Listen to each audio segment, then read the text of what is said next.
Selamat datang saudara-saudari. Kita sedang belajar bahawa Tuhan menguji manusia. Dan di dalam Alkitab ada seorang yang bernama Ayub. Ya. Tuhan menguji Ayub, ya, dan melihat adakah karakternya, ya, adalah dalam kesucian, kejujuran, takut akan Tuhan, abdi kepada Tuhan, setia dan baik, ataupun sebaliknya. Oleh itu, kita mendengar dan mempelajari, ya, bagaimana Ayub melakukan menghadapi situasi ini. Nombor satu yang Tuhan menguji Ayub adalah kehilangan harta dunia. Kehilangan harta benda di dunia ini. Dalam Alkitab berkata dalam Ayub babak 1 ayat 9 sampai 11 berkata, ya, kita bermula dalam ayat 8. Tuhan berfirman, adakah engkau perhatikan Ayub? Dia bercakap dengan si pengoda, iaitu Syaitan, ya. Orang yang mengabdi kepada aku adalah Ayub. Di seluruh bumi tiada seorang yang begitu setia dan baik seperti dia. Dia beribadat kepada aku dan sungguh berhati-hati supaya tidak berbuat jahat. Tetapi si pengoda menjawab, maukah Ayub beribadat kepada kamu jika dia tidak mendapat apa-apa ganjaran? Ya, adakah kita, ya, melayani Tuhan kerana kita mahu mendapat manfaat dan keuntungan daripada Tuhan? Ya. Ayat 10 berkata, engkau selalu melindungi dia serta keluarganya dan segala miliknya. Engkau menjayakan segala usahanya dan engkau memberi dia banyak ternakan sehingga memenuhi seluruh negeri. Tetapi seandainya engkau mengambil segala miliknya, ya, tentu dia akan mengutuk engkau secara terang-terang. Ayat 12. Maka Tuhan berfirman kepada si pengoda, iaitu Syaitan, baiklah, lakukanlah apa saja dengan segala miliknya, asalkan engkau tidak membinasakan Ayub. Lalu si pengoda pergi dari hadapan Tuhan. Ya.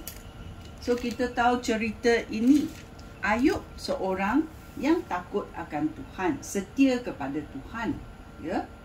Tetapi dia diuji oleh Tuhan kerana si pengoda datang, ya, untuk melihat, dan Tuhan, ya, bercakap dengan si pengoda, ya.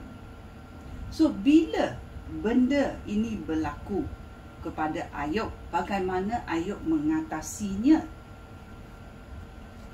Tuhan tahu bahawa Ayub akan mengatasinya, tetapi Syaitan tidak tahu. Oleh itu Syaitan datang mengujinya. Kalau ini berlaku kepada kita, ya,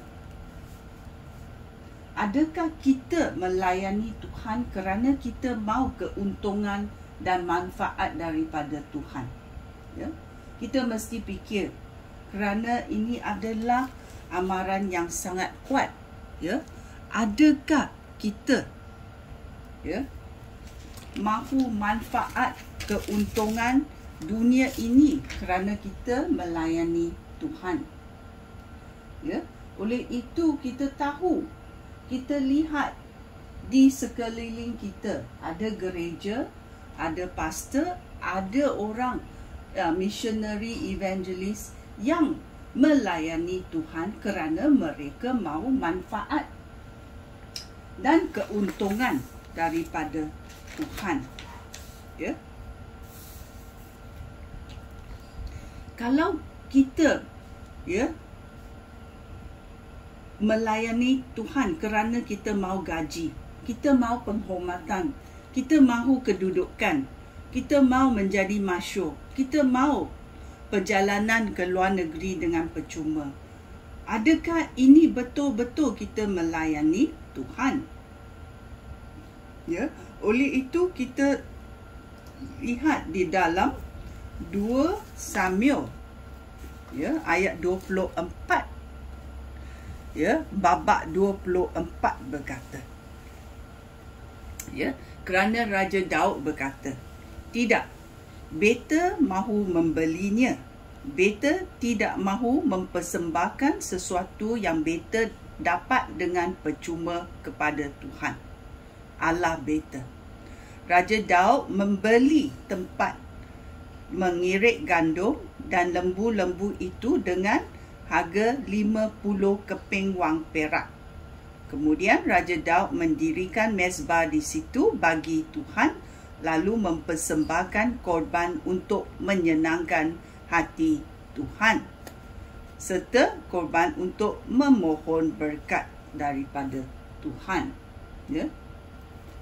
So kita tahu kalau kita betul-betul melayani Tuhan, apa yang kita dapat adalah dalam rohani, bukan dalam benda-benda material di dunia ini, kerana kita tahu apa yang kita lakukan, apa yang Tuhan lakukan tidak selaras. Tuhan tidak melihat benda-benda atau harta benda sebagai satu cara bahawa berkat ini datang daripada Tuhan. Sebaliknya, kita tahu berkat yang diberi oleh Tuhan sentiasa adalah dalam rohani, dalam karakter kita. Oleh itu kita tahu dalam Wahyu babak 18 ayat 15 berkata, para saudagar yang menjadi kaya kerana berniaga di kota itu akan berdiri dari jauh kerana mereka takut terkena penderitaan. Ada juga orang yang berdiri jauh, tidak mau tolong orang lain kerana mereka takut akan penderitaan. Dalam Filipai babak 2 ayat 19 sampai 21, dia berkata, Timotius, siapa ini Timoti? Timoti adalah pengikut Paulus. Aku berharap bahawa dengan pertolongan Tuhan Yesus, aku dapat segera mengutus Timotius kepada kamu, supaya berita tentang kamu boleh mententeramkan hati aku. Timotius satu-satu orang yang sehati dengan aku, dan dia benar-benar mengambil berat tentang kamu.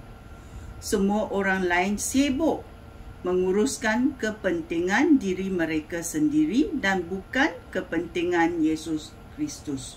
So kita tahu ramai yang melayani Tuhan kerana kepentingan diri sendiri dan bukan kepentingan Yesus Kristus. Amaran ini kuat kerana Tuhan tahu hati manusia. So kita tahu Paulus juga tahu pengikut-pengikutnya, dan dia mengatakan Timoti sehati dengan aku kerana mereka melakukan kepentingan Yesus Kristus, mengambil berat tentang orang yang menderita. Oleh itu, dalam Ayub, cerita Ayub ini, Tuhan tahu Ayub akan mengatasinya segala tentangan yang diberi oleh syaitan, kerana dia tahu karakter Ayub. Oleh itu, bila Ayub kehilangan segala harta benda dan segala anaknya dalam satu hari. Apa berlaku kepada Ayub? Apa dia kata kepada Tuhan? Mari kita mendengarnya dalam Ayub babak 1 ayat 20 sampai 22. Kemudian Ayub berdiri dan mengoyakkan pakaiannya kerana kesedihan. Dia mencukurkan rambutnya dan bersujud. Dia berkata, "Aku dilahirkan tanpa apa-apa, dan aku akan mati tanpa apa-apa juga. Tuhan yang memberikan, dan sekarang Tuhan pula yang mengambil semua. Terpujilah nama Tuhan. Sungguh pun segala peristiwa itu telah berlaku. Ayub tidak berdosa dan tidak mengalahkan Allah." Ya, dia tidak mengalahkan Tuhan. Ya, walaupun apa yang terjadi adalah muslihat syaitan, tetapi Ayub tidak mengalahkan Tuhan. Oleh itu kita tahu dalam satu hari, ya, segala yang ada pada Ayub, harta bendanya semua hilang. Anaknya juga mati pada hari itu juga. Ya, oleh itu bila benda yang menderita atau benda yang kita tidak terjangka berlaku kepada hidup kita, maukah kita mengatasinya dengan pertolongan Tuhan ataupun kita menjauhkan diri daripada Tuhan? Ya, so kita pelajari daripada Ayub, ya, adakah dia lagi menyembah Tuhan walaupun kehilangan harta dunia? Sekian, terima kasih. Shalom.